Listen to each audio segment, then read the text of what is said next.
بسم اللہ الرحمن الرحیم، السلام علیکم، ویلکم ٹو دی بینر سلیم شو۔ اس ویڈیو کے اندر ہم بات کرنے والے ہیں کہ نواز شریف نے واپسی سے پہلے اپنی ہی پارٹی کے خلاف بغاوت کر دی ہے۔ 2 جرنیل اور 4 ججز، ان کی کیا کہانی ہے یہ میں آپ کو بتانے والی ہوں۔ اس کے علاوہ جنرل باجوہ مائنس نہیں ہوئے ہیں، یہ کیا سٹوری ہے یہ بھی میں آپ کو بتانے والی ہوں۔ بلاول بھٹو کو بھی نواز شریف کا انتظار ہے، یہ میں کیوں کہہ رہی ہوں بھئی؟ انہوں نے خود کہا ہے، بلاول صاحب نے خود کہا ہے کہ ان کو انتظار ہے نواز شریف کا۔ کیوں کہا، کب کہا، کیسے کہا، یہ سب میں آپ کو ڈیٹیلز اس حوالے سے بتانے والی ہوں۔ لیکن سب سے پہلے مجھے یہاں پہ ذکر کرنا ہے شیخ رشید صاحب کے حوالے سے، because Sheikh Rashid is in danger. جی ہاں، وہ بڑی ہی خطرناک صورتحال سے گزر رہے ہیں۔ اگر میں یہ کہوں کہ یہ صورتحال ہی صرف خطرناک نہیں بلکہ ان کے حوالے سے خطرناک قسم کی خبریں آ رہی ہیں تو کچھ غلط نہیں ہوگا، اس لیے کیونکہ آج سب سے پہلے صبح، آج ویسے میں بہت جلدی صبح اٹھ گئی تھی، ویسے میں صبح جلدی نہیں اٹھتی ہوں لیکن آج میں صبح جلدی اٹھ گئی تھی، اور اس کی وجہ یہ ہے کہ یہاں پہ جو میرا ولاگنگ کا آفس ہے وہاں پر آج چیئرمین پاکستان پیپلز پارٹی بلاول بھٹو نے آنا تھا، اور وہ آئے۔ سب بتاتی ہوں، شروع میں تھوڑی نہ بتاؤں گی، ابھی صرف میں آپ کو اتنا بتا رہی ہوں میں صبح جلدی کیوں اٹھی، اور کیونکہ انہوں نے کوئی 12-1 بجے کے قریب دوپہر کو ادھر آنا تھا تو اس کی وجہ سے ظاہری سی بات ہے صبح جلدی اٹھنا پڑا، اور جلدی اٹھ کر کے جب میں آئی تو آتے آتے خبریں بھی دیکھنی پڑیں۔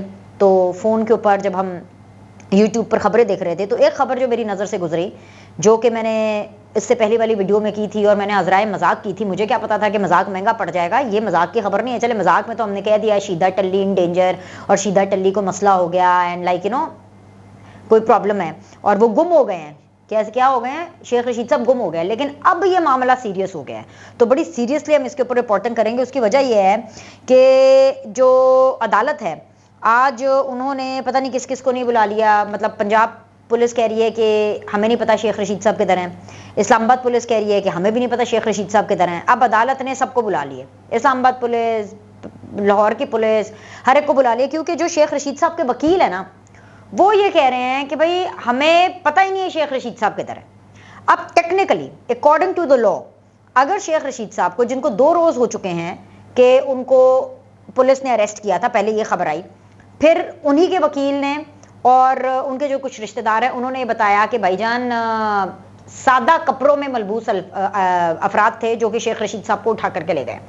اب جس ٹائم پر میں آپ سے مخاطب ہوں، یہ 2 دن ہو چکے اس بات کو، شیخ رشید صاحب کدھر ہیں کسی کو نہیں پتا، مطلب شیخ رشید صاحب ایکچولی گم ہو گئے ہیں، اور یہ صورتحال بہت زیادہ سنجیدہ ہے کیونکہ اگر شیخ رشید صاحب گم ہو گئے ہیں، وہ عدالت میں کسی میں پیش نہیں ہو رہے ہیں، وفاقی حکومت کو نہیں پتا کدھر ہے، اسلام آباد پولیس کو نہیں پتا کدھر ہے، پنجاب پولیس، لاہور کی پولیس کو نہیں پتا کہ وہ کدھر ہے، تو بھائی عدالت نے 3 دن دیے ہیں، 3 دن کے اندر شیخہ کو حاضر کرے، نہیں تو یہ صورتحال بہت زیادہ سیریس ہے۔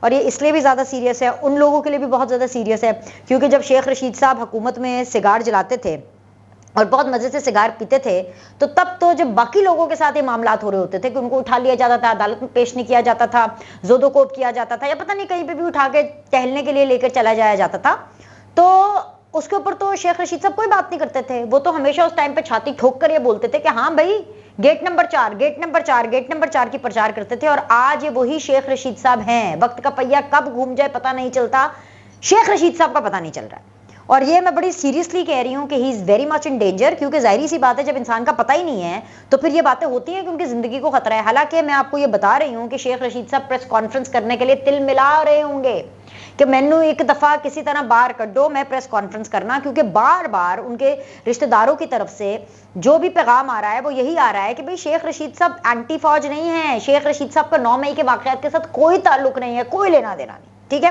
ایک تو میں نے آپ کو یہ بتانی تھی، تو ہم سب کو یہ دعا کرنی چاہیے، اور ہم یہ اجتماعی دعا کرتے ہیں کہ اللہ تعالیٰ شیخ رشید صاحب جلد از جلد، چاہے ہتھکڑیاں باندھ کری، چاہے ہتھکڑیاں پہنے ہوئے ہی اپنا زیور، جیسے شیخ رشید صاحب کہتے تھے نا ہتھکڑیاں میرا زیور ہے، جیل میرا سسرال ہے، وہ ہتھکڑیاں پہنے ہوئے ہی، اپنا زیور پہنے ہوئے ہی ان کی ایک فوٹیج یا ویڈیو یا تصویر جو ہے وہ عدالت کے احاطے میں آئے تو ہم سب سکھ کا سانس لیں گے، کیونکہ اتنا بھی کوئی جنگل کا قانون نہیں ہونا چاہیے۔ یہی تو وہ چیزیں ہیں کہ جب یہ لوگ حکومت میں تھے، شیخ رشید صاحب عمران خان کے ساتھ ہیں، بڑے آرام سے ٹو لگا کر کے اپنے باقی مخالفین کے ساتھ اس طرح کے سلوک ہوتے ہوئے دیکھتے تھے، نہ صرف دیکھتے تھے بلکہ اس کو انجوائے کرتے تھے۔ وہ کیا کہتے ہیں کہ دشمن مرا تو خوشی نہ کرنا، سجنا بھی مر جانا، رائٹ؟ آپ کے اوپر یہ وقت کب آ جائے پتہ نہیں چلتا، اور آج یہی وقت شیخ رشید صاحب پر ہے. سو صرف ہم ان کے لیے دعا ہی کر سکتے ہیں کہ اللہ تعالیٰ جو گمے ہوئے شیخ رشید صاحب ہیں نا وہ جلدی سے مل جائیں. ٹھیک ہے. اچھا اب آ جائیں جی نواز شریف صاحب کی بات پر.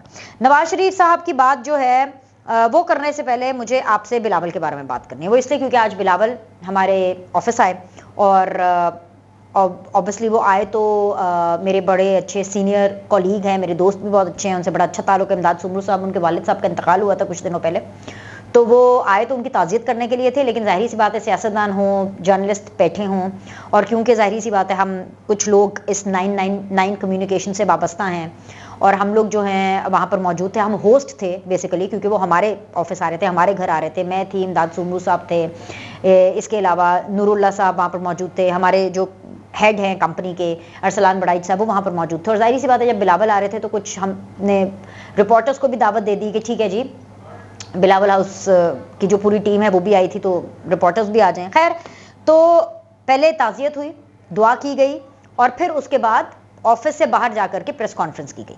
اچھا، پریس کانفرنس کیا تھی وہ تو آپ سب لوگوں نے دیکھی. اس پریس کانفرنس کے اندر بلاول کو بھی نواز شریف کے آنے کا انتظار ہے. نہ صرف آنے کا انتظار ہے بلکہ وہ یہ کہتے ہیں کہ بھائی پاکستان پیپلز پارٹی تو کب سے چاہ رہی ہے کہ نواز شریف صاحب واپس آئیں، ان کو تو بہت پہلے آ جانا چاہیے تھا واپس.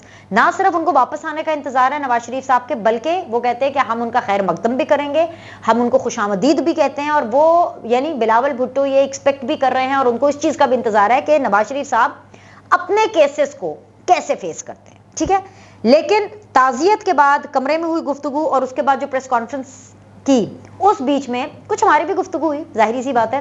اور کیونکہ بلاول کے ساتھ میں اگر اپنے بارے میں کہوں تو میرا جو کریئر ٹریک ہے اور جو بلاول کا کریئر ٹریک ہے وہ بالکل ساتھ چل رہا ہے. کیونکہ جب بلاول نے اپنی سیاست کرنی شروع کی تھی ایکٹیولی، تو تب میں نے اپنا پولیٹیکل کریئر اپنا جو جرنلزم میں ہے کہ پولیٹکس کی طرف اور پولیٹیکل کامنٹیٹر کی طرح پہ آنا میں نے بھی تبھی سٹارٹ کیا تھا.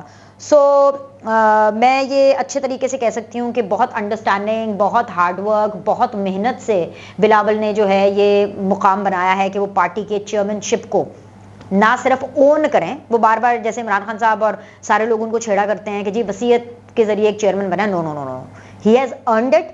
اور اس کی وجہ یہ ہے کہ جو گفتگو ہوتی ہے وہ ہم کرتے ہیں. تو جب بلاول سے جب میں نے یہ پوچھا کہ بھائی انتخابات ڈیلے کا شکار ہو جائیں گے، لیٹ ہوں گے، میں سرپرائزڈ ہوں کہ بلاول آپ نے اس کو گیج نہیں کیا. تو بلاول نے یہ کہا کہ بھائی میں نے بہت پہلے گیج کر لیا تھا، اور اسی وجہ سے ہم نے اس حوالے سے بات کرنا شروع کی. نمبر 1. نمبر 2، بلاول کو ہر صورت انتخابات چاہیے، اور بلاول کو یہ لگتا ہے کہ انتخابات کی تاریخ جلد آئے گی، اور فروری اور مارچ سے پہلے بلاول کو یہ لگ رہا ہے، یہ میں آپ کو آج کی خبر بتا رہی ہوں کہ بلاول یہ ایکسپیکٹ کر رہے ہیں اور ان کو یہ لگ رہا ہے کہ جی جنوری فروری سے پہلے انتخابات کی نہ صرف تاریخ آئے گی بلکہ انتخابات ہوں گے.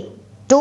نمبر 3، بلاول کیونکہ پچھلے 2-3 دنوں سے لاہور میں ہیں، وہ پنجاب کے ایک دورے پر ہیں، مختلف شہروں میں جا رہے ہیں، ابھی کل اوکاڑا گئے ہوئے تھے. وہ اس بات پر حیران تھے اور بلاول سراپا سوال تھے کہ بھائی جان میاں صاحب آ رہے ہیں، 21 اکتوبر کو آ رہے ہیں، ایک بینر نظر نہیں آ رہا، ایک ہلچل نظر نہیں آ رہی. بات تو ویلڈ ہے. میں اسی لیے تو کہتی ہوں کہ بلاول جہاں سے دیکھ رہے ہوتے ہیں چیزوں کو، ان کا جو ویژن ہے وہ قابل تعریف ہے. ہم یہ دیکھ رہے ہیں، ہم بھی لاہور میں ہی ہیں، ہم دیکھتے ہیں کہ بھئی لاہور کے اندر جو ہے آئے روز کبھی فلیٹیز ہوٹل کے اندر میاں صاحب کی استقبال کے حوالے سے بڑی بڑی میٹنگز ہو رہی ہیں، M P A M N As آ رہے ہیں، ڈیوٹیاں لگ رہی ہیں، پلان چینج ہو رہے ہیں، لیکن سڑک کے اوپر، گراؤنڈ کے اوپر ہمیں کچھ نظر نہیں آ رہا. تو آخر اس کی وجہ کیا ہے؟ تو جتنا میں سراپا سوال ہوں، جتنا بینر سلیم سراپا سوال ہے، اسی طرح بلاول بھٹو بھی سراپا سوال ہیں. سو ایک بڑا ایک اچھا ان کے ساتھ ایک انٹریکشن رہا. سوال ان کے بہت زیادہ ویلڈ ہیں، اور ظاہری سی بات ہے کہ اگر ہم نواز شریف اور ان کی واپسی کی بات کریں تو اس حوالے سے میں جلدی سے آپ کو خبریں دے دوں. خبریں یہ ہیں کہ بلاول کو تو بالکل انتظار ہے میاں صاحب کے واپس آنے کا، لیکن میاں صاحب کا پھر سے ایک دفعہ پلان جو ہے نا چینج ہو رہا ہے. نہیں واپسی کا نہیں، ابھی 21 اکتوبر ہی ڈیٹ ہے، لیکن جو پلان چینج ہوا ہے، پہلے یہی کہا جا رہا تھا نا کہ جی 10 لاکھ لوگ آئیں گے اور ایئرپورٹ کے اوپر استقبال ہوگا اور لاہور ایئرپورٹ کے اوپر میاں صاحب جو ہیں وہ لینڈ کریں گے. اب پلان تھوڑا چینج ہوا ہے، اور اب جو پلان چینج ہوا ہے وہ یہ ہوا ہے کہ اب مینار پاکستان کے اندر جو ہے وہ ایک جلسے کا انعقاد کیا جائے گا. اچھا، مینار پاکستان کی اور نون لیگ کی ہسٹری کوئی اچھی نہیں ہے. مینار پاکستان نہ نون لیگ کے لیے کچھ لکی بھی نہیں ہے. مطلب میں نے ان کے جلسے اٹینڈ کیے ہیں مینار پاکستان کے. پی ڈی ایم کا میں نے جلسہ اٹینڈ کیا تھا جس کو ہوسٹ کیا تھا پی ایم ایل این نے.